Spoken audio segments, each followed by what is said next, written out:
100 கோடி ரூபாய் இருந்தா உங்களால என்ன பண்ண முடியும்? மாநகரம் படம்னு ஒன்று வந்துச்சு சார். மாநகரம்னு ஒரு படம் வந்துச்சு. அதுல வந்து மொத்தம் சார் ஹீரோயின்லாம் இல்லையா? ஹீரோயின் ரெஜினா கெசன்ட்ரான்னு சார். ரெஜினா கெசாண்ட்ரா. ஏதோ இந்த கசாட்டான்லாம் சொல்லுவாங்கல்ல, சாப்பிட்றது ஓஜி கஞ்சா ஆயில் கஞ்சா. ஆமா சார், இன்வெஸ்ட் பண்ணி மாத்தலாம் சார். Double ஆக்குது sir. இப்போ ஒரு 10 கோடி ரூபாய்க்கு ஒரு லேண்டை வாங்கி அது வெளியே யார்ட்டாச்சும் ஏமாத்தி ஒரு வக்கீல் வந்து ஒரு நீதிபதியை நேரடியாக பகைச்சுக்கிட்டா அந்த நீதிபதி இருக்கிற வரைக்கும் அந்த வக்கீல் எந்த வழக்கிலையும் ஜெயிக்க முடியாது. எந்த நீதிபதி தப்பு பண்ணாரோ, எந்த மேஜிஸ்ட்ரேட் தப்பு பண்ணாங்களோ அவங்க மேல நடவடிக்கை எடுக்கணும். எந்த போலீஸ்காரங்க இந்த கேஸை ஜோடனை பண்ணாங்களோ அவங்க மேல நடவடிக்கை எடுக்கணும்.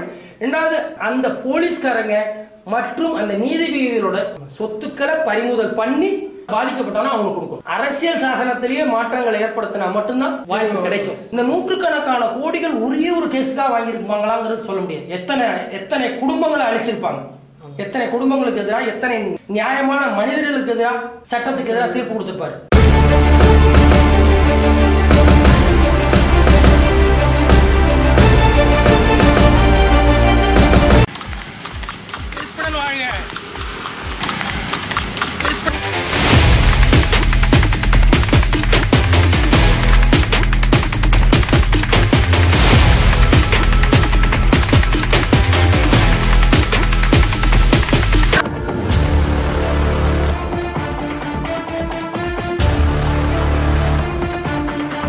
உயிர்ப்புடன் வாழ்க. மாஸ்டர் தர்பார் டிவி நேயர்களுக்கு, அன்பர்களுக்கு, மாணவர்களுக்கு, ஆர்வலர்களுக்கு, பொதுமக்களுக்கு வணக்கம்.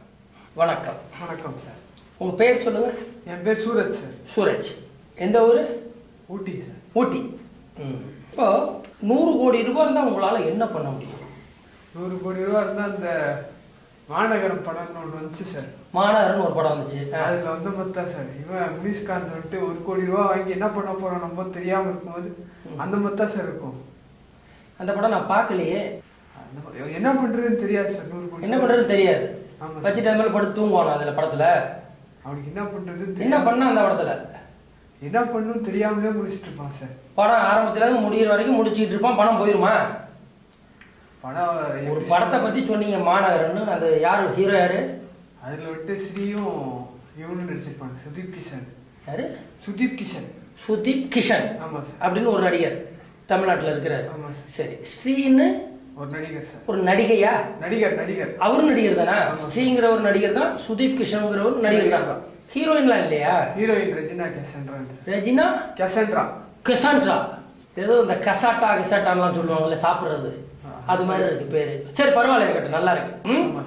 ஹீரோ வில்லன் வந்துட்டு வில்லன்லாம் புதுசு தான் சார். வில்லன் புதுசு தான், பேர் இல்லை. சரி விடுங்க, ஒன்றும் தப்பு இல்லை. இந்த ஹீரோக்கள் ஹீரோயின் பேரே மாஸ்டர் மாதிரி உள்ளவங்களுக்கு தெரியல. சரி, அதனால ஒன்று வில்லனோட பேர் தெரியணும்னு அவசியம் இல்லை, பரவாயில்ல. அதுல அந்த 100 கோடி, 1 கோடியா 100 கோடியா? 1 கோடி. அதை என்ன பண்ணுவான், என்ன பண்றதுன்னு தெரியாம முழிப்பான் சார். கடைசியில பார்த்தா அது வில்லன் கையிலே போய் சேர்ந்துரும் சார். எப்படி செலவு பண்ணணும் தெரியாம, அவன் யார்கிட்ட இருந்து வந்துச்சு அப்படியே போய் சேர்ந்துரும். ஆமா இல்லையா? சோ அந்த மாநகரமா? ஆமா சார். டைரக்டர் யாரு? லோகேஷ் கனகராஜ் சார். எல்லாம் அப்ப அவட அத்துப்படியா வச்சிருக்கீங்க. ரைட், சந்தோஷம். லோகேஷ் கனகராஜ். சரி, ரைட், நல்லா இருக்கட்டும். அப்ப அது மாதிரி உங்கள்கிட்ட 100 கோடி ரூபாய் கொடுத்தா என்ன பண்றதுன்னு தெரியாம எப்படி வந்துச்சோ அப்படியே விட்டுருவீங்க. எப்படி வந்துச்சோ அப்படியே விட்டுருவோம். இன்னும் என்ன ஆகும்னா அது நிறைய தப்பான விஷயத்துல தான் சார் செலவு பண்ணணும்னு தோணும். ஏன்னா என்ன தப்பா பண்ணுவீங்க? நிறைய தப்பான விஷயங்கள், இல்லீகல் விஷயத்துல. என்ன சொல்றேன், உங்களுக்கு 100 கோடி ரூபாய் கிடைச்சிச்சுன்னா என்ன பண்ணுவீங்கிறது மாஸ்டரோட கேள்வி இல்லையா? நீங்க ஏதோ மாநகரம்னு ஒரு படத்தை சொன்னீங்க, அதுல 1 கோடி ரூபாய் ஒருத்தர் கிடைக்கும். நீங்க அதை எப்படி பயன்படுத்துன்னு தெரியாம கடைசியில திரும்ப வில்லன்ட்டே போயிடும் சொன்னீங்க இல்லையா? அது மாதிரி நீங்க விட்டுருவீங்களா? 100 கோடிங்க. அதான் சார் தப்பா. ஏன்னா இப்போ நம்ம எங்கேயாச்சும் போய் இன்வெஸ்ட் பண்ணணும்னா நம்ம அதுக்கான கணக்கு காட்டணும் சார். இப்போ அந்த கணக்கு காட்டணும்னா உங்களுக்கு 100 கோடி ரூபாய் வருதுன்னா கணக்குல இல்லாம தான் வரும். நீங்க ஒரு கணக்கு வச்சிருக்கீங்க. ஆமா சார். ஓவர் நைட்ல ஒருத்தர்கிட்ட காசு வருது. ஓவர் நைட்ல வருதுன்னு சொல்ல, உங்கள்கிட்ட 100 கோடி ரூபாய் உங்கள்கிட்ட கிடைச்சிச்சுன்னா என்ன பண்ணுவீங்கன்னு தான் கேட்டேன். அது என்ன அடுத்த ஸ்டெப் என்னவோ அதுக்கு இது பண்ணிட்டு போவோம் சார். என்னோட அடுத்த ஸ்டெப் என்ன பண்ணுவீங்க? அந்த 100 கோடி ரூபாய் சரியா இருக்கான்னு எண்ணுவீங்க? இல்ல சார், அடுத்த ஸ்டெப்புக்கு இன்வெஸ்ட் பண்ணுவாங்க. 100 கோடி ரூபாய் கிடைச்சா என்ன பண்ணுவீங்கன்னு கேட்டேன். அடுத்த ஸ்டெப்புக்கு போவேன்னீங்க. அடுத்த ஸ்டெப் என்ன, பணம் வாங்கினோம்னா என்ன பண்ணுவோம்? எண்ணுவோம் இல்லையா? உட்காந்து சரி 100 கோடிங்கும் போது நம்ம என்ன பண்ணலாம், ஒரு 4 மிஷினை வாங்கி இல்ல 10 மிஷினை வாங்கி போட்டு எண்ணெய் வைக்கலாம் இல்லையா? அப்போட அந்த கட்டெல்லாம் எடுத்து எண்ணி வைக்கணும். கட்டெல்லாம் எடுத்து இன்னைக்கு கட்டா அடுத்த ஸ்டெப் அதுதான். அதுக்கு அடுத்த ஸ்டெப் என்ன பண்ணுவீங்க? அதுக்கு அடுத்த ஸ்டெப் எங்கேயாச்சும் இன்வெஸ்ட் பண்ணுவேன் சார். எங்கேயாச்சும் இன்வெஸ்ட் பண்ணுவீங்க? எதுலையாவது இன்வெஸ்ட் பண்ணுவேன் சார். எதுல இன்வெஸ்ட் பண்ணுவீங்க? எதுலையாச்சும் நம்மளுக்கு தெரிஞ்ச ரியல் எஸ்டேட், கஞ்சா வியாபாரம், ரியல் எஸ்டேட், அபினி வியாபாரம், ரியல் எஸ்டேட் இந்த மாதிரிலாம் ரியல் எஸ்டேட் மாதிரி பண்ணுவீங்க இல்லையா? இந்த கஞ்சா வியாபாரம். இந்த இப்போ லேட்டஸ்டா ஒரு செய்தி பார்த்தேன் நேற்று. ஏன்னா கஞ்சாவிலேயே என்ன ராயல் கஞ்சாவா என்ன இன்னொரு கஞ்சா வந்துச்சு. ஓஜி. என்ன ஓஜியா? OG sir. OG oil. OG கஞ்சா ஆயில் கஞ்சாவா? Oil sir. நிறைய கிரீன்ஸ் இருக்கு சார். அது நிறைய இருக்கு. கிரீன்ஸ் போதையில நிறைய இருக்கு. ஓஜி கஞ்சா ஆயில் கஞ்சா. ஆமா சார். இல்லைங்க, பேரு பேப்பர்ல வேற பேர் பார்த்தேன். 2 வகை கஞ்சா. ஒரு கஞ்சா இன்னொன்னு என்னமோ கஞ்சாவும் குடிச்சாங்க ஏர்போர்ட்லன்னு சொல்லி நேற்று செய்தி பார்த்தேன். அதாவது மாஸ்டரோட கேள்வி என்னன்னா, முதல்ல கேள்வியை புரிஞ்சுக்கோங்க. ஓகே. காதுல வாங்குங்க, மனசுல வாங்குங்க, அப்புறம் சொல்லுங்க. ஓகே. 100 கோடி ரூபாய் உங்களுக்கு கிடைச்சா என்ன பண்ணுவீங்க? அது நெக்ஸ்ட் அடுத்த கட்டத்துக்கு போவீங்க. எப்படி 1000 கோடியா மாத்தலாம் தான் சார் யோசிப்பேன். 100 கோடி எப்படி 1000 கோடியா மாத்தலாம்னு யோசிப்பீங்க? ஆமா சார். உடனே எப்படி மாத்தலாம்? எதுலயாச்சும் இன்வெஸ்ட் பண்ணி இந்த ரியல் எஸ்டேட்ல போட்டா உடனே 100 கோடி 1000 கோடி ஆயிடும். அதை இன்வெஸ்ட் பண்ணி மாத்தலாம் சார். இன்வெஸ்ட் பண்ணி மாத்திடலாம். மாத்துறதுனா எப்படி? இன்வெஸ்ட் பண்ணி கள்ள நோட்டு மாத்துற மாதிரியா? அந்த அமௌண்ட் வந்து டபுள் ஆக்குது சார். இப்போ ஒரு 10 கோடி ரூபாய்க்கு ஒரு லேண்டை வாங்கி அது வெளியே யார்ட்டாச்சும் ஏமாத்தி 14 கோடி ரூபாய்க்கு விற்கிறது. 10 கோடி ரூபாய்க்கு ஒரு லேண்டை வாங்கி ஏமாத்தி 20 கோடி ரூபாய்க்கு வித்தரலாம். ஆமா சார். இப்போ 100 கோடி ரூபாய் இருந்தாலும் எல்லாத்தையும் ஏமாத்தி தான் சார். ஏமாத்தி தான் நீங்க அதை டெவலப் பண்ணணும். ஆமா சார். உங்களுக்கு 100 கோடி ரூபாய் அடிச்சிட்டு நியாயமா பிசினஸ் பண்ண மாட்டீங்க. பண்ண முடியாது சார். பண்ண முடியாதா? பண்ண மாட்டீங்க. பண்ண முடியாது சார். பணம் யாசை நம்மள வந்து மாத்திடும் சார். பணம் இருக்குன்னு தெரிஞ்ச அரசியல்வாதிகள், லோக்கல் ரவுடிகள் எல்லாமே வந்து உங்களை மாத்திடுவாங்க. நியாயமா இருக்க விட மாட்டாங்க. அப்படியா? அப்படின்னு வச்சுக்கலாமா? ஆமா சார். இப்போ நூற்றுக்கணக்கான கோடிகள், ஆயிரக்கணக்கான கோடிகள் வச்சிருக்க எல்லாமே தப்பு பண்ணாங்கன்னு நீங்க சொல்ல வரீங்களா? இது எப்படி நியாயமா இல்லையே? நிறைய பேர் பண்ணிட்டு இது நியாயமா எடுத்துக்க முடியலையே. அது ஒருத்தவங்களோட மனசை பொறுத்து சார். நான் கேட்கறது என்னன்னா, 100 கோடி ரூபா ஒருத்தட்ட வந்துச்சுன்னா அதுல இருக்குன்னா தப்பு பண்ணி தான் சம்பாதிக்கிறான்னு சொல்றீங்க. இப்போ பல ஆயிரம் கோடி ரூபா ஒயிட்லயே அக்கௌண்ட்ல வச்சிருக்கிறவங்க இருக்கிறாங்க. பிசினஸ்மேன் இருக்காங்க, பரம்பரை பணக்காரர்கள் இருக்காங்க இல்லையா? அவங்க அத்தனை பேருமே தப்பு பண்ணவங்கன்னு சொல்ல வரீங்களா? இல்ல சார். அது எந்த வழியில காசு நம்மள்கிட்ட வருதோ அது பேஸ் பண்ணி தான் சார். இப்போ வந்து ஒரு தப்பு நம்மள்கிட்ட வருதுன்னு என்னையும் சேர்த்துறாங்க. இல்ல என்கிட்ட வருது அதை பேஸ் பண்ணி தான் சார் நான் சொல்றேன். ஏன்னா நான் ஒரு 10 லட்சம் கோடி ரூபா வச்சிருக்கேன். அதை வெளியில காமிக்க மாட்டேன், சொல்ல மாட்டேன். அதான் சார் இது ரகசியமா வச்சிருக்கேன். எவ்வளவு? 10 லட்சம் கோடி. 10 லட்சம் கோடி வச்சிருக்கேன். என்ன சொல்லுங்க. அது எந்த வழியில நம்ம இப்ப நான் இந்த வழியில சம்பாதிக்கணும்னா அது பேஸ் பண்ணி தான் சார். கேட்ட கேள்விக்கு நீங்க பதில் வரல. 100 கோடி ரூபா உங்களுக்கு கிடைச்சா என்ன பண்ணுவீங்கிறது கேள்வி. ரியல் எஸ்டேட்ல போட்டு 10 கோடி ரூபாய ரியல் எஸ்டேட்ல போட்டு எவனாவது ஏமாத்தி 20 கோடிக்கு வித்துருவேன்னு சொன்னீங்க. அவ்வளவுதான். அதான் பண்ணுவீங்க இல்லையா? லைஃப் ஸ்டைலே சேஞ்ச் ஆகும் சார். என்ன லைஃப் ஸ்டைல் சேஞ்ச் ஆகும்? டெய்லி போய் ஸ்டார் ஹோட்டல்ல போய் சாப்பிடுறது, டெய்லி சாயந்தரம் ஆச்சுன்னா விலை உயர்ந்த மதுக்களை வாங்கி குடிப்பது, ஸ்கிரீன்ல பாக்குற நடிகைகளை வந்துட்டு வீட்டுக்கே கூப்பிடலாம். அப்புறமேட்டு லோக்கல் தாதாங்களெல்லாம் வந்துட்டு வளைச்சு போடலாம் சார். மாஃபியா பிசினஸ் எல்லாம் ஸ்டார்ட் பண்ணலாம் சார். லோக்கல் தாதாங்கெல்லாம் வளைச்சு போட்டுக்கலாம். போட்டு அதுல மாஃபியா பிசினஸா? மாஃபியா பிசினஸ் எல்லாம் ஸ்டார்ட் பண்ணலாம். மாஃபியா பிசினஸ் என்ன? இந்த மாதிரி திருட்டு வேலை, மணல் பிசினஸ். மணல் பிசினஸா? அப்புறமேட்டு இது மாதிரி கஞ்சா வேற என்ன பிசினஸ்? கஞ்சா, மெத்து, இன்னைக்கு நிறைய மெத்தப்பட்ட மைன். சரி, அப்புறம் அந்த மாதிரி பிசினஸ் சார். நிறைய கேளிக்கை விடுதிகளுக்கெல்லாம் பொண்ணுங்களை கூட்டு போலாம். லைஃப் ஸ்டைலே மாறி இருக்கும். 10 கோடி ரூபாய்க்கு நிலம் வாங்கி 20 கோடி ரூபாய்க்கு ஏமாத்தி வித்துருவேன்னு சொல்லிட்டு இருந்தீங்க. அது அந்த மாதிரி தான் சார். ஆனா நீங்க அப்படி பண்ண மாட்டீங்க. பண்ணுவேன் சார். எல்லாம் பண்ணுவீங்க. 100 கோடி ரூபாய் வச்சா நீங்க பண்ணுவீங்க. எல்லாருமே வாழணும்னு ஆசைப்படுவாங்க. எல்லாரும் பண்ணணும்னு ஆசைப்படுவாங்க. இப்போ நேற்றைய செய்தி என்னன்னா, யஷ்வந்த் வர்மா அப்படிங்கிற ஒரு சுப்ரீம் கோர்ட் நீதிபதி வீட்டில் ஒரு 100 கோடி ரூபாய் எரிஞ்சிக்கிட்டு இருந்ததுல கொஞ்சம் நல்லா மிச்சப்பட்டு கண்டுபிடிச்சதை 100 கோடின்னு சொல்றாங்க. அதை விட பல மடங்கு கூடன்னு சொல்றாங்க. அந்த நீதிபதி மேல இப்ப பாராளுமன்றத்தில் இம்பீச்மெண்ட் போடுறதுக்கு ஏற்பாடு பண்ணியிருக்கிறாங்க இந்த மோடி அரசாங்கம். இதை பத்தி உங்களோட கருத்து என்ன? அதான் சார், ஜஸ்டிஸே இதாயிடுச்சு. இந்தியா வந்துட்டு நம்பி இருக்கிறது என்னன்னா, ஒரு இவங்களதான் நீதிபதியை தான் அவங்க தான் கரெக்டான நீதி தருவாங்க, அதனாலதான் எல்லாருமே அவங்களை நம்பி போறாங்க. வாய்ப்பையே வெல்லும்ன்றது போயிட்டு இன்னைக்கு வந்துட்டு பொய்பையே வெல்லும்னு தான் வந்துச்சு சார். அது சேஞ்ச் ஆயிடுச்சு சார் இப்போ டோட்டலா. இப்போ நிறைய இடத்துல என்ன பண்றாங்கன்னா பெரிய பெரிய ஆளுங்களே பார்த்தீங்கன்னா ஜட்ஜை வந்துட்டு வேலைக்கு வாங்கிடுறாங்க சார். சின்ன கோர்ட்லன்னு சரி பெரிய கோர்ட் வரைக்கும் நிறைய இடத்துல ஜட்ஜை வந்துட்டு வேலைக்கு வாங்கிட்டு எதிர்கட்சி லாயரும் வந்துட்டு வேலைக்கு வாங்கிட்டு நிறைய பேருக்கு வந்துட்டு அந்த நீதியிலே இதாயிடுச்சு சார். இது எப்படி வருதுன்னா கடைசியில் பார்த்தீங்கன்னா ஒரு தீமை தான் வெல்லும்ன்ற கேட்டகரிக்கு வந்துச்சு. நம்ம தப்பு செஞ்சால் நம்ம தான் ஜெயிப்போம், ஒருத்தரை ஏமாற்றி எப்படி வேணால் வாழலான்றது வந்தோடனே இது ரொம்ப நெகட்டிவாக போயிட்டு. ஆமாம் சார். கீழ் கோர்ட்லேருந்து மேல் கோர்ட் வரைக்கும் நிறைய நீதிபதிகள் மேஜிஸ்ட்ரேட்டுகள் விலைக்கு போகிறாங்க, அவங்கள விலைக்கு வாங்கிடுறாங்க அப்படின்னு சொல்றீங்க இல்லையா? இப்போ கிட்டத்தட்ட ஒரு 40-42 வருடங்களுக்கு பிறகு ஒரு நீதிபதி மேலே பாராளுமன்றத்தில் இம்பீச்மெண்ட் கொண்டு வந்திருக்கிறாங்க. இதை வந்து ரொம்ப ரொம்ப ரொம்ப வரவேற்கத்தக்க ஒரு விஷயமா தான் மக்கள் கருதுறாங்க. அதாவது நம்மளை சந்திக்கிறவங்க எல்லாருமே பெரும்பாலானவர்கள் என்ன சொல்றாங்க, ஒரு டாக்டரை பார்த்தா மருத்துவத்தை பற்றி பேசுவாங்க, ஒரு அரசியல்வாதியை பார்த்தா அரசியலை பற்றி பேசுவாங்க, நம்மளை பார்த்தா மருத்துவத்தை பற்றியும் பேசுகிறாங்க, சட்டத்தை பற்றியும் பேசுகிறாங்க, அரசியலை பற்றியும் பேசுகிறாங்க. அதில் அவங்க கேட்குறது என்னென்னா, ஒரு சாதாரண கீழ்கோர்ட்டில் இருக்கக்கூடிய மேஜிஸ்ட்ரேட்டுகள் நீதிபதிகள் முன்சிபல்லேருந்து ஆரம்பிச்சு ஹைகோர்ட்டு சுப்ரீம் கோர்ட்டில் வாங்குறாங்க, இப்படிலாம் பண்ணுறாங்கன்னு ஒரு அரசலாக கேள்விப்பட்டிருந்தோம். அதுக்கு நேரடியாக கண்கூடான ஆதாரங்கள் வந்து இது வரைக்கும் நம்ம பார்த்ததில்லை. ஆனால் இப்போ 100 கோடி ரூபாய் 100 கோடி ரூபான்னு அவங்க எரிஞ்சு முடிஞ்ச பிறகு சொல்கிற ஒரு கணக்கே 100 கோடி ரூபான்னு சொல்கிறாங்க.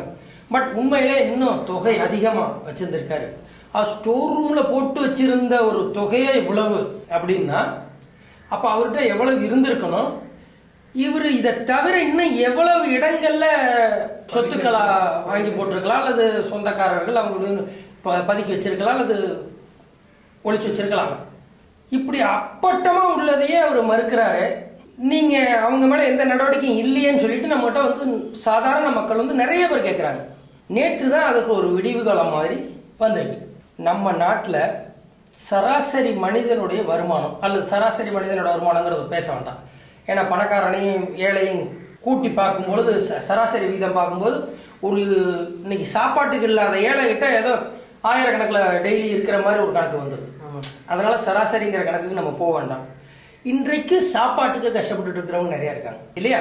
சாப்பாட்டுக்கு கஷ்டப்பட்டு இருக்கவங்க நிறைய இருக்கும்போது ஒரு ஏழை அல்லது கூலி தொழிலாளி அல்லது ஒரு சாதாரண மனிதனுடைய வருமானம் அப்படின்னு எடுத்துக்கிட்டா அவங்க கோடி ரூபாயை வாழ்க்கையில பார்த்திருக்கவும் மாட்டாங்க, பார்க்கவும் முடியாது.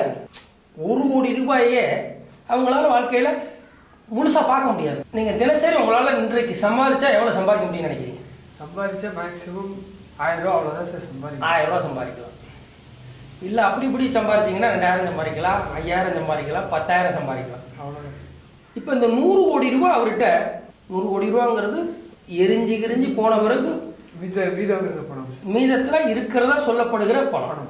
இது அந்த நீதிபதிக்கு எப்படி வந்திருக்கும்னு நினைக்கிறீங்க? இதை பத்தி தான் சார் ஏதாச்சும் பெரிய ஆளுங்க தான் சார் கொடுத்துருக்கணும். ஏதாச்சும் பெரிய அரசியல்வாதியோ இல்ல பெரிய பிசினஸ்மேன் வெளியே இருக்கவங்க யாராவது ஒருத்தவங்க கொடுத்துக்கணும்னு நினைக்கிறீங்க? அவங்க வந்துட்டு அவங்க சைட்ல கேஸ் ஃபேவரா இருந்திருக்காது சார்.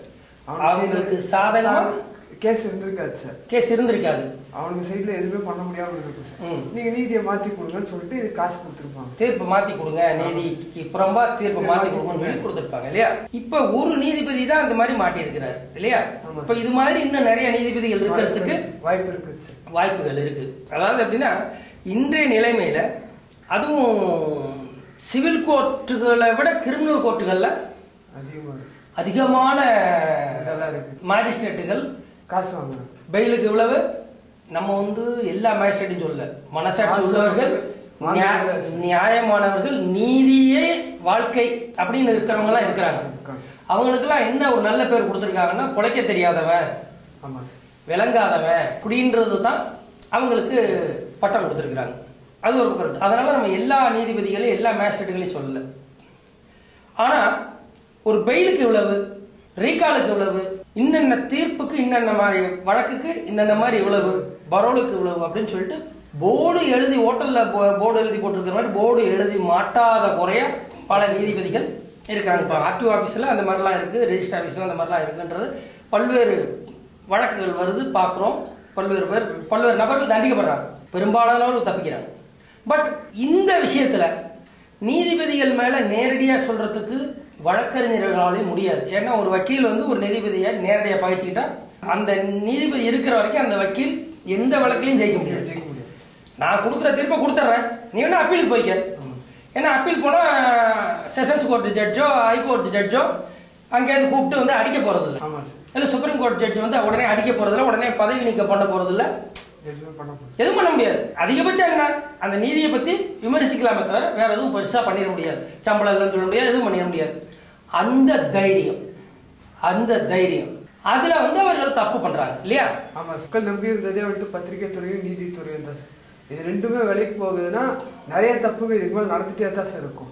காசு இருந்துச்சுன்னா எவன் வேணா பெரிய ஆளு அந்த மாதிரி மாறிடுச்சு. என் ஒருத்தனை ஏமாத்த தெரிஞ்சவன் பெரிய ஆள், நேர்மையா வாழ தெரிஞ்சவன்ட்டு பொழைக்க தெரியாதவன், ஒருத்தனை ஏமாத்த தெரிஞ்சவன் பெரிய ஆளுன்ற மாதிரி இன்னைக்கு உலகம் மாறிட்டு வருது இல்லையா? இப்போ பாராளுமன்றத்துல அரசியலமைப்பு சட்டத்தை இந்திரா காந்தி காலத்துல இருந்து திருத்தம் பண்ண ஆரம்பிச்சுட்டாங்க. எதுக்கோ திருத்தம் பண்றாங்க. இந்த நீதிபதிகள் மேல நடவடிக்கை எடுக்கிறதுக்கும் ஒரு திருத்தத்தை கொண்டு வரலாம் இல்லையா? கொண்டு வரலாம். ஏன்னா மக்களுடைய கடைசி நம்பிக்கையே நீதிமன்றங்களும் நீதிபதிகளும் தான். இன்றைக்கு அந்த நீதித்துறையிலேயே எத்தனையோ எனக்கு தெரிஞ்சு எத்தனையோ மேஜிஸ்ட்ரேட்டுகள் தப்பு பண்ணி கையங்களவமா மாட்டினவங்கலாம் இருக்காங்க. எத்தனையோ நீதிபதிகள் தப்பு பண்ணி கையங்களவமா மாட்டினவங்கலாம் இருக்கிறாங்க. இப்போ உயர் நீதிமன்ற நீதிபதிகள் உச்ச நீதிமன்ற நீதிபதிகள் பொழுது, அதாவது ஒரு நாட்டுக்கு அல்ல ஜனநாயகத்துக்கு 4 தூண்கள்னு சொல்லுவாங்க. என்னன்னா, ஒன்னு சட்டத்துறை, நிர்வாகத்துறை, மூன்றாவது நீதித்துறை, 4வது தூண் தான் பத்திரிகை துறை. இப்ப இந்த 4 துறைகளும் ஒன்றை ஒன்று சார்ந்து ஒன்றோடன் ஒன்று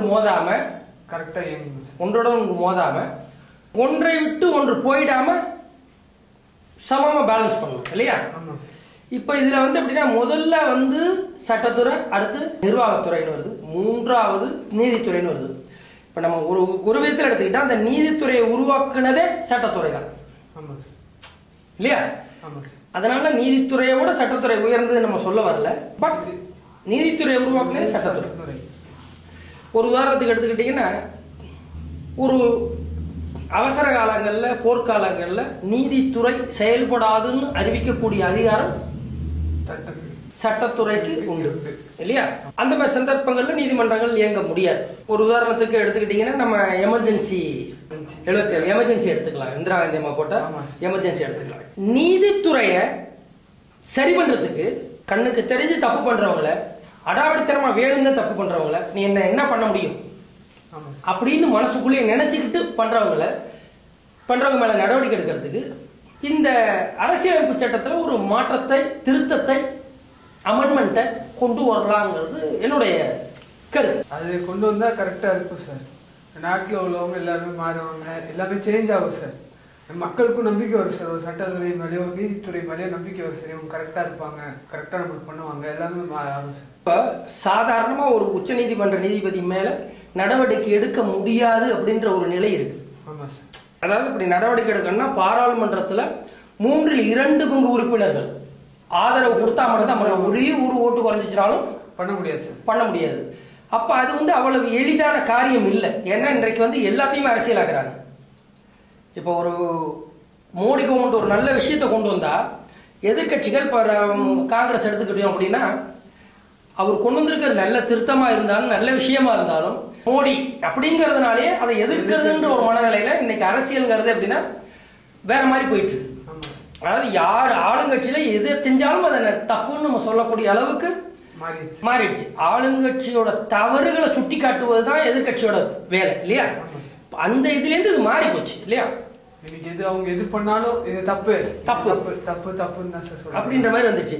இந்த சூழ்நிலையில பாராளுமன்றத்தில் 3/2 மெஜாரிட்டியை நிரூபிச்சு ஒரு நீதிபதி மேல நடவடிக்கை எடுக்கிறதுங்கிறது கொஞ்சம் சிரமமான காரியம். ஸோ அப்ப வந்து நம்மளுடைய அரசியலமைப்பு சட்டத்துல ஏற்கனவே திருத்தங்கள் நிறைய பண்ணியிருக்காங்க.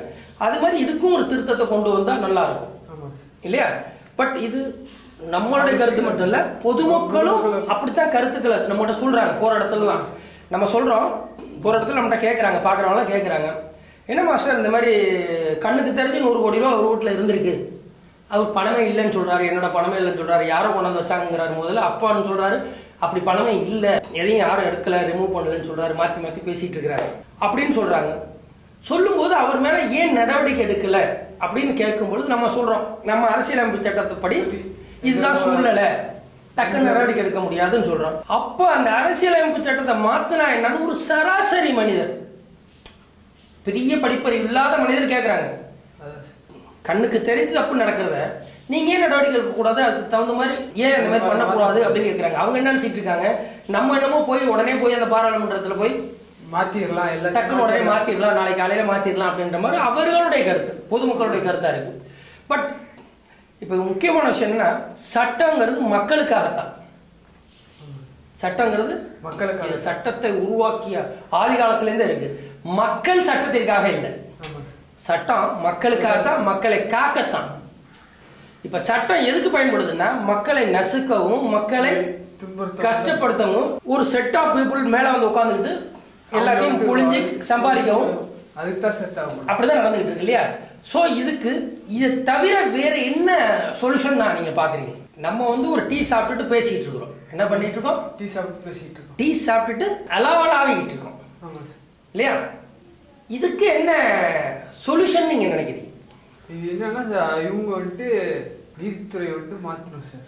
நீதித்துறையை மாத்தணும். நாளைக்கு காலையில் எல்லாத்தையும் மாத்திடலாமா? நாளைக்கு காலையில் இல்லை சார், இது அரசியலமைப்பு சட்டத்துல இருந்து இது மாத்த, நீதித்துறையில மாத்தினா இருக்காங்க டேபிள் பெஞ்சு கிஞ்சி எல்லாத்தையும் மாத்திடலாம், இருக்கிற நீதிபதி எல்லாம் மாத்திடலாம். கரெக்டான ஆளுங்களை மாத்தணும், கரெக்டான ஆளுங்களா மாத்திடணும். தப்பான ஆளுங்களா வச்சுக்கணும், கரெக்டான ஆளுங்களா பார்த்து மாத்தணும். ஓ, கரெக்டான ஆளுங்களா பார்த்து அவங்கள மட்டும் மாத்தணும், அவங்கள தான் சார் இருக்க வைக்கணும், தப்பான ஆளுங்களை மாத்தணும், தப்பான ஆளுங்களை நீக்கணும். மாத்திரம் அங்க எங்க போனாலும் அங்கதான் அவதே தானே பண்ணுவாங்க, அவங்கள நீக்கிடணும் சார். நீக்கணும், மாத்தணும் இல்ல, நீக்கணும். அதாவது ஒரு ஹைகோர்ட்ல ஒரு தப்பு பண்றாங்க அப்படின்னா உடனே தூக்கி வேற ஒரு ஹைகோர்ட்டுக்கு போட்டுறாங்க. அது அப்படி போட அவங்க எப்படின்னா இந்த ஹைகோர்ட்ல கிடைச்ச அனுபவத்தோட சேர்த்து அந்த ஹைகோர்ட் இன்னும் சிறப்பா பண்றாங்க. என்ன சிறப்பா பண்றாங்க? ஊழல் எல்லாத்தையும் சிறப்பா பண்றாங்க, லஞ்ச லாவண்யத்தை ரொம்ப சிறப்பா பண்றாங்க. அவங்க மேல நடவடிக்கை எடுக்கிறதுக்கான, நேரடியாக நடவடிக்கை எடுக்கிறதுக்கான வாய்ப்பு கம்மி. அதுக்கும் ரொம்ப சீப்பாவும், அண்ணா முன்னா 5 ரூபா நீ கேட்கலன்னா உடனே உன்னை தூக்கி வெளியில போட்டுரும், அவங்க நடவடிக்கை எடுத்துருவோம் போக முடியாது. இப்ப அப்படின்னா, இப்ப நீங்க போலீஸ் எடுத்து பேசிட்டீங்கன்னு வைங்க, போலீஸ் எடுத்து பேசிட்டீங்கன்னா நாளைக்கால டக்குனு உங்க மேல ஒரு 75 போட்டு தூக்கி உங்களை உள்ள வச்சிருவாங்க. நீங்க அப்புறமால பெயில வர்றீங்க, வந்துட்டு என்ன பண்ணுவீங்க? சரி என்னையா அவங்ககிட்ட போய் ஏன் போராடிக்கிட்டு, நம்ம அந்த ஊர்ல வசிச்சாகணும் அப்படின்னு சொல்லிட்டு அவன்கிட்ட போய் மன்னிப்பு கேட்டு அவனுக்கு கொடுக்க வேண்டியது கொடுத்து, எவன் தப்பு பண்ணானோ அவங்காலே விழுந்து அவனுக்கே காசை கொடுத்துட்டு ஒதுங்கி வந்து வாழ வேண்டிய நிலையில இன்றைக்கு சராசரி மக்கள் இருக்கிறாங்க இல்லையா? இப்ப இதுக்கு என்ன பண்ணணும், என்ன தீர்வுன்னு நினைக்கிறீங்க? பொத்தாம் போதா சொல்லக்கூடாது, எல்லாத்தையும் மாத்தணும். என்ன தீர்வுன்னு நினைக்கிறீங்க? there must be a solution இல்லையா? what is the solution? இந்த மாதிரி தப்புகள்லாம் திருத்தறதுக்கு ஏதாவது வழி இருக்குன்னு நினைக்கிறீங்களா, அல்லது வாய்ப்பு இருக்குன்னு நினைக்கிறீங்களா? வாய்ப்புன்றது இருக்கு சார்.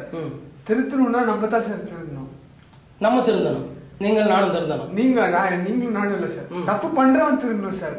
எம்ஜிஆர் சொன்ன மாதிரி தான் சார், திருடனா பார்த்து திருடனா பார்த்து திருந்தாவிட்டால் திருட்டை ஒழிக்க முடியாது, அந்த மாதிரி தான் சார். அடுத்தது வந்துட்டு பிட்காயினு, கிரிப்டோ கரன்சி, பாட்டை வச்சு இது பண்றோம். கிரிப்டோ கரன்சி பாட்டை வச்சு, பாட்டுனா என்ன?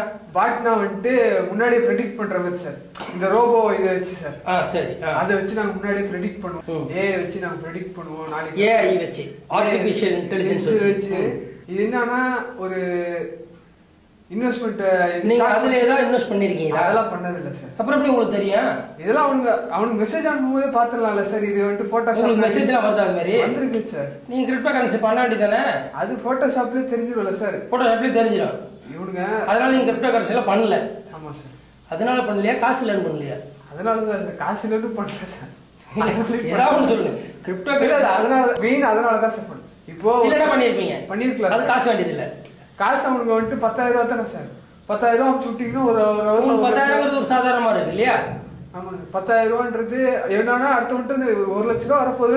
எவன்றது கடன் வாங்குவோம் சார். கடன் வாங்கலாம், எவனையா ஏமாத்திடலாம். எவன்ட்டு கடன் வாங்கிடலாம், இல்ல எவனையா ஏமாத்திடலாம் இல்லையா?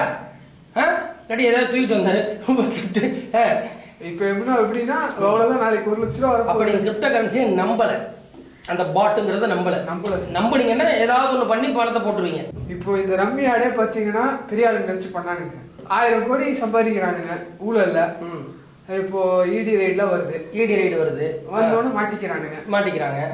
என்னன்னு இடி ரைடு வந்தோடனே அவனுக்கு வந்துட்டு கரெக்டான அமௌண்ட் சொல்ல மாட்டாங்க. 1000 கோடி மாட்டிடுச்சு. 1000 கோடி ஒரு 30 கோடி ரூபா உங்களுக்கு தரேன். 30 கோடின்றது அவனுக்கு வந்துட்டு பெரிய அமௌண்ட் சார். யாருக்கு? நீதிபதிக்கு வந்துட்டு பெரிய அமௌண்ட். என்னன்னா 1000 கோடி சம்பாதிச்சவனுக்கு என்னன்னா 30 கோடி தானே போனா போயிட்டு போகுது. நாளைக்கு இது ட்ரிபிளாவே சம்பாதிப்போம். 3000 கோடி சம்பாதிச்சு போட்டு அந்த 30 கோடி தள்ளி விட்டுருவாங்க. ஜட்ஜிட்ட கொடுத்து நீங்க கேஸ மாத்தி எழுதுங்க, தீர்ப்பை மாத்தி எழுதுங்க, நாட்டாம தீர்ப்பை மாத்தி எழுதுங்க அப்படின்ட்டு மாத்தி எழுத வச்சிடறாங்க இல்லையா? இதுக்கு என்னதான் தீர்வுன்னு நினைக்கிறீங்க? நீதிபதி எல்லா நீதிபதியும் நம்ம சொல்ல இந்த மாதிரி பண்ற நீதிபதி திருந்த மாட்டாங்க சார். அதான் சார் இந்த மாதிரி நீதிபதி கண்டிப்பா இந்த மாதிரி நீதிபதி திருந்த மாட்டான். அந்த மாதிரி தப்பு பண்றவனும் திருந்த முடியாது சார். ஏன்னா அவன் ஏற்கனவே தப்பு பண்ண ஆரம்பிச்சிட்டான். என்னைக்கு இருந்தாலும் அவனுக்கு என்ன தண்டனையா இருந்தாலும் ஒரே தண்டனை தான். தூக்கு தண்டனையா இருந்தாலும் ஒரு தடவை தான் பண்ண முடியும். டெய்லி ஒரு தூக்கு போட முடியுமா? ஒரே ஒரு தடவை தான். இதுக்கெல்லாம் தூக்கு தண்டனையும் கிடையாது. அதனால அதை பத்தி பிரச்சனை இல்லை. 15 நாள் உள்ள இருந்துட்டு காசு கொடுத்து வெளியே வந்துடலாம். 15 நாள் இருந்துட்டு உள்ள வரலாம். இல்ல நம்ம செந்தில் பாலாஜி மாதிரி ஒரு 400 சொச்ச நாள் இருந்துட்டு அப்பயும் வெளியில வந்துடலாம். வெளியில வந்து அந்த மாதிரி பல மடங்கு பண்ணலாம் இல்லையா? அதனால அவங்க மாதிரி உள்ளவங்க தான் அந்த காசு கொடுத்துருக்காங்க இல்லையா? சோ இதுக்கு என்னதான் தீர்வு? நம்ம எப்பவுமே we have to go for the solution. என்னன்னா இந்த மாதிரி ஆளுங்களை நீக்கணும். அவங்க வந்துட்டு உண்மையா இருக்கணும் சார். ஒருத்தர் நம்பி போறவங்க உண்மையா தான் இல்லையேங்க. இல்ல நான் தான் தப்பா சொல்லிட்டேன். அவன் உண்மையா இருக்கான். இந்த நீதிபதி உண்மையா இருக்கான். எப்படி சொல்லுங்க? யார்கிட்ட காசு வாங்கினானோ, யாருக்கு எதிராக தீர்ப்பு எழுதுன்னு முடிவு பண்ணானோ அந்த விஷயத்துக்கு உண்மையா இருக்கான். நீதி நியாயத்துக்கு உண்மையா இல்ல. யார்கிட்ட காசு வாங்கினானோ அவனுக்கு உண்மையா இருக்கான். நீங்க யார்கிட்ட சம்பளம் வாங்குறீங்களோ இல்ல யார்கிட்ட காசு வாங்குறீங்களோ அவங்களுக்கு விசுவாசமா இருக்கணும் இல்லையா? அது மாதிரி அரசாங்கம் கொடுக்குற காசு வந்து அது வந்து தர்மம். எப்படி அரசாங்கம் கொடுக்குற சம்பளம். இன்னொன்னு என்னன்னா என்னுடைய கான்செப்ட் என்ன, இன்னொரு இது என்னன்னா நான் ரொம்ப நாளா பேசணும்னு நினைச்சிட்டு இருக்கேன். அதாவது இந்த அரசாங்க பணம் இழப்பு, அரசாங்க பணம் 1000 கோடி போயிட்டு 10,000 கோடி போயிட்டு 2 லட்சம் கோடி போயிட்டுன்னு சொல்றாங்க இல்லையா? அது தப்புன்னு நான் சொல்றேன். ஆமா சார். அரசாங்க பணம் சொல்றது தப்பு. மக்கள் பணம்னு சொல்லணும் சார். மக்கள் பணம்னு சொல்லணும் இல்லையா? ஆமா சார். அது மக்களுடைய பணம்னு சொல்றதுதான் கரெக்டா இருக்கும். இந்த அரசாங்க பணம்ன்ற மக்கள் நினைச்சுக்கிறாங்க அரசாங்க பணம் தானே அப்படின்னு நினைச்சுக்கிறாங்க. ஏன் காசும் ஓன் காசும் அதுல போகுதுன்னு தெரிஞ்சாதான் மக்கள்கிட்ட அந்த துடிப்பு வரும் இல்லையா? இப்ப இந்த அரசாங்கத்துக்குன்னு பணம் கிடையாது. மக்கள் கொடுக்குற வரி பணம் தான் அரசாங்கத்துல பணமா இருக்கு, கஜானாவில் இருக்கு. மக்கள் வரி பணம் கொடுக்கலன்னா மக்களுக்கு கொடுக்குற இலவசங்கள் கூட என்ன அப்படின்னா மக்கள்கிட்ட வாங்கி மக்களுக்கே கொடுக்குறாங்க. அவ்வளவுதான். வேற ஒன்றும் இதுல ரகசியம்லாம் கிடையாது. ஆனா இந்த அரசாங்க பணம்னு சொல்லும்போது மக்கள் வந்து தன்னுடைய பணம் இல்லை, இது ஏதோ அரசாங்க பணம், அரசாங்கத்தில் இருக்கிற பணம் என்ன சொல்லுவாங்க இல்லையா? ஆத்தரோட போறது ஐயா கொஞ்சம் குடிச்சுக்க அம்மா கொஞ்சம் குடிச்சுக்கப்பாங்க. ஆத்துக்குள்ள போறது பூரா ஓம் பணம் ஏன் பணம்னு தெரிஞ்சிச்சுன்னா ஐயா கொஞ்சம் அம்மா கொஞ்சம் சொல்ல மாட்டாங்க. ஏன்னா ஏன் பணம் போது அது ஒரு இது வேற, உங்களுடைய பணம் போது அது ஒரு இது வேற இல்லையா? இப்போ ஒரு அரசு அலுவலரோ அல்லது காவல்துறையில் உள்ளவங்களோ தப்பு பண்ணாங்கன்னா அவங்க மேலே நடவடிக்கை எடுக்கிறாங்க. நஷ்டஈடு கொடுக்கணும், இழப்பீடு கொடுக்கணும்னு மாதிரிலாம் ஒரு சில தீர்ப்புகள் இருக்கு. அந்த மாதிரி நீதிபதிகள் மேலையும், அது மேஜிஸ்ட்ரேட்டா இருக்கட்டும், முன்சிபா இருக்கட்டும், ஜட்ஜா இருக்கட்டும், ஜஸ்டிஸா இருக்கட்டும், நீதிபதிகள் காசு கொடுக்கலன்னா நீதிக்கு எதிராக எழுதுறாங்க, இன்ஃபுளுன்ஸால தப்பு பண்றாங்க. இன்னொன்னு தனிப்பட்ட விருப்பு வெறுப்பு, நம்ம சொல்றத கேட்கலையே அதனால அவனுக்கு ஏதாவது ஒன்று பண்ணு. ஏன்னா எழுதிட்டா உங்களுக்கு ஒரு தண்டனை கொடுத்துட்டா நீங்க போய் அடிக்க முடியாது. நீங்க அப்பீல் போறீங்க, அப்பீல் ஜட்ஜும் நீ எப்படி தப்பா எழுதிட்டு அடிக்கிறது இல்ல. இப்ப மும்பைல பாத்தீங்கன்னா ஒரு போக்சோ கேஸ்ல முதல்ல தூக்கு தண்டனை கொடுத்துட்டாங்க. தூக்கு தண்டனை கொடுத்துட்டாங்க, இந்த மரண பயத்திலேயே கழிச்சுட்டு இருக்கான். ஏன்னா தூக்கு தண்டனை நிறைவேற்றி இருந்தா என்ன இருக்கும்? 12 வருஷம் கழிச்சு ஜெயில இருக்கிறவன் உச்ச நீதிமன்றம் சுப்ரீம் கோர்ட் சொல்லுது, போலீஸ்காரங்க கேஸை சீக்கிரம் முடிக்கணும்னு சாட்சியெல்லாம் ஜோடனை பண்ணியிருக்கிறது அப்பட்டமா தெரியுது. கேஸை சீக்கிரம் முடிச்சு இவனுக்கு தண்டனை கொடுக்கணும்ன்ற ஒரு நோக்கத்துல பண்ணியிருக்காங்கிறது தெரியுதுன்னு சுப்ரீம் கோர்ட் சொல்லுது. இதுல என்ன சொல்லுது? இது அந்த நீதிபதி மேல, அந்த மேஜிஸ்ட்ரேட் இல்லையா, அந்த மேஜிஸ்ட்ரேட் மேல சுப்ரீம் கோர்ட் ஏன் இந்த நடவடிக்கை எடுக்கல? ரெண்டாவது, அந்த போலீஸ்காரங்க நல்லா அப்பட்டமா தெரியுது அவங்க வந்து ஜோடனை பண்ணி கேஸை சீக்கிரம் முடிச்சது தெரியுது, அப்பட்டமா தெரியுது. நீதிபதிகள், சுப்ரீம் கோர்ட் நீதிபதிகளோட தீர்ப்பு, அது ஃபுல் பெஞ்ச் தீர்ப்பு, 3 நீதிபதி அடங்கிய தீர்ப்பு. அப்ப அந்த போலீஸ்காரங்க மேல ஏன் நடவடிக்கை இல்லை? இப்ப போலீஸ்காரங்க மேலே நடவடிக்கை இல்லை, அந்த பொய் சாட்சிகள் மேலேயும் நடவடிக்கை இல்லை, நீதிபதி மேலேயும் நடவடிக்கை இல்லை. அப்படிங்கும்போது மக்களுக்கு சட்டத்தின் மேலேயும் நீதியின் மேலேயும் இருக்கக்கூடிய நம்பிக்கை போயிடுது. அப்ப இவங்களுடைய ஒரே லாஸ்ட் ரிசால்ட் லோக்கல் ரவுடிகள், அரசியல்வாதிகள், கட்ட பஞ்சாயத்துகள். இப்போ இதற்கு ஒரே தீர்வு, எந்த நீதிபதி தப்பு பண்ணாரோ, எந்த மேஜிஸ்ட்ரேட் தப்பு பண்ணாங்களோ அவங்க மேல நடவடிக்கை எடுக்கணும் இல்லையா? ஆமா சார். ஒண்ணு. ரெண்டாவது, எந்த போலீஸ்காரங்க இந்த கேஸை ஜோடனை பண்ணாங்களோ அவங்க மேல நடவடிக்கை எடுக்கணும். ரெண்டாவது, அந்த போலீஸ்காரங்க மற்றும் அந்த நீதிபதிகளோட சொத்துக்களை பறிமுதல் பண்ணி, தப்பு பண்ணவங்களா இருந்தா பறிமுதல் பண்ணி நடவடிக்கை யாரு அதனால பாதிக்கப்பட்டாலும் அவங்க கொடுக்கணும். இதுதான் முறையா இருக்கும். இதுக்கு பாராளுமன்றத்துல அரசியல் சாசனத்திலேயே மாற்றங்களை ஏற்படுத்தினா மட்டும்தான் முடியும் சார். இதுக்கான ஒரு வாய்ப்பு கிடைக்கும். அதாவது திருடுறது தப்பு, லஞ்சம் வாங்குறது தப்பு, எதா இருந்தாலும் தப்பு தான். தப்பு தான். அது நீங்க பிளாக்ல போய் டிக்கெட் வாங்கினாலும் தப்பு தான். ஆனா பசிக்காம ஒரு பிரெட் சாப்பாட்டை திருடுறவனுக்கும் புளிச்சேப்பம் விட்டுட்டு நூற்றுக்கணக்கான கோடிகள், ஆயிரக்கணக்கான கோடிகளை லஞ்சமா வாங்கி வச்சிருக்க, தேவைக்கு அதிகமா தேவைக்கு அதிகமா இல்ல, அதாவது அராஜகமா, அதாவது எப்படின்னா அவன் செய்யறது. இப்போ இந்த யஷ்வந்த் வீட்டுல, அந்த ஜஸ்டிஸ் வீட்டுல 100 கோடி ரூபாய் எரிஞ்சு கிரிஞ்சு முடிஞ்ச பிறகு இருந்த பணம், அதுவும் இன்னும் கூடன்னு சொல்றாங்க. அப்படின்னா அப்ப இன்னும் எத்தனை நூற்றுக்கணக்கான கோடிகள் இருக்கணும்? இந்த நூற்றுக்கணக்கான கோடிகள் ஒரே ஒரு கேஸுக்காக வாங்கியிருப்பாங்களாங்கிறது சொல்ல முடியாது. எத்தனை குடும்பங்களை அழிச்சிருப்பாங்க, எத்தனை குடும்பங்களுக்கு எதிராக, எத்தனை நியாயமான மனிதர்களுக்கு எதிராக, சட்டத்துக்கு எதிராக தீர்ப்பு கொடுத்திருப்பாரு இல்லையா? அப்ப அவர்கிட்ட இருக்கிற சொத்துக்களை பறிமுதல் பண்றது மட்டும் இல்ல, அந்த மாதிரி பண்ணக்கூடிய எந்த நீதிபதியா இருந்தாலும் சரி, அவங்க மேஜிஸ்ட்ரேட்டா இருந்தாலும் சரி, முனிசிபா இருந்தாலும் சரி, ஜட்ஜா இருந்தாலும் சரி, ஜஸ்டிஸா இருந்தாலும் சரி, அவங்களுடைய சொத்துக்களை பறிமுதல் பண்ணணும்.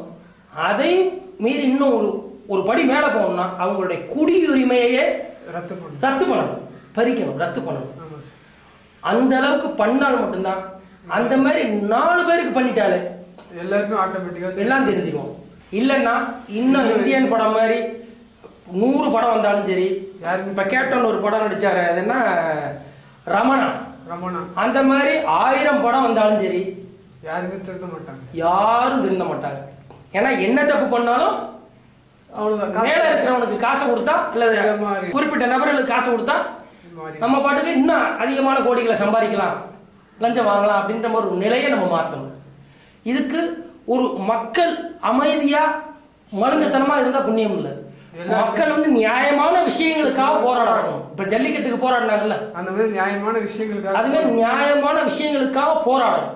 அதை விட்டு நியாயம் இல்லாத விஷயங்கள், இவன் எனக்கு இந்த கட்சிக்காரன் எனக்கு இன்னைக்கு 200 ரூபா தரேன் இருக்கான், வள்ளுவர் கோட்டத்துல கொடியை பிடிச்சி நிக்க சொன்னான், இந்த கட்சிக்காரன் எனக்கு 500 ரூபா தரேன் இருக்கான், தீவுத்தடல இவ்வளவு நிக்க சொன்னான், அதுக்காக நிக்கிறத விட்டு நியாயத்துக்காக ரூபாய்க்காக நிக்கிறதெல்லாம் இப்ப கிடையாது. ஒரு குவார்டர் பிரியாணி பிளஸ் ரூபாய். அதாவது எப்படின்னா ஒரு காலத்துல காசு கொடுத்து அழைச்சிட்டு வருவாங்க, இப்ப வெறும் காசு மட்டுமே எந்த வேலையும் பாக்குறது இல்லை. அதான் குவார்டர் கொடுக்கணும், பிரியாணி கொடுக்கணும், எல்லாம் பண்ணணும். இன்னும் சொல்ல போனா இன்னும் அதுக்கு மேல என்னென்னமோ தப்புகள்லாம் நடக்குது. அப்படித்தான் கூட்டம் கூடுது. அப்ப நம்ம நியாயமா நீ நல்லாரு, நல்ல விஷயத்துக்காக போராடு அப்படின்னு சொன்னா மக்கள் வரணும். வந்தா மட்டும்தான் மக்களை காப்பாற்ற முடியும் இல்லையா? நிறைய பேர் என்ன நினைச்சுக்கிறாங்கன்னா, கோடிக்கணக்கில் சம்பாதிக்கிறவன் தான் டாக்ஸ் கட்டுறான், அவனுக்கு தானே இது அரசாங்கத்தை போகுது, அவன் ஏமாத்தி தானே சம்பாதிக்கிறான். நிறைய பேர் அந்த மைண்ட் செட்ல இருக்காங்க சார். நிறைய பேருக்கு தெரியுது சார், நம்ம 5 ரூபாய்க்கு ஒரு பொருள் வாங்கினாலும் அதுல 50 பைசா நம்ம காசு தான். 5 ரூபாய்க்கு இல்ல, ஒரே 1 ரூபாய்க்கு சாக்லேட் வாங்கினாலும் சரி, ஆமா சார், உப்பு வாங்கினாலும் சரி, இல்ல 50 பைசா இப்ப கிடையாது, இருந்தாலும் 50 பைசா வேல்யூக்கு ஒரு பொருள் வாங்கினாலும் அதுலயும் வரி வருது. நீங்க அரிசி வாங்கினாலும் வரி வருது, உப்பு வாங்கினாலும் வரி வருது, புளி வாங்கினாலும் வரி வருது, என்ன வாங்கினாலும் வரி வருது.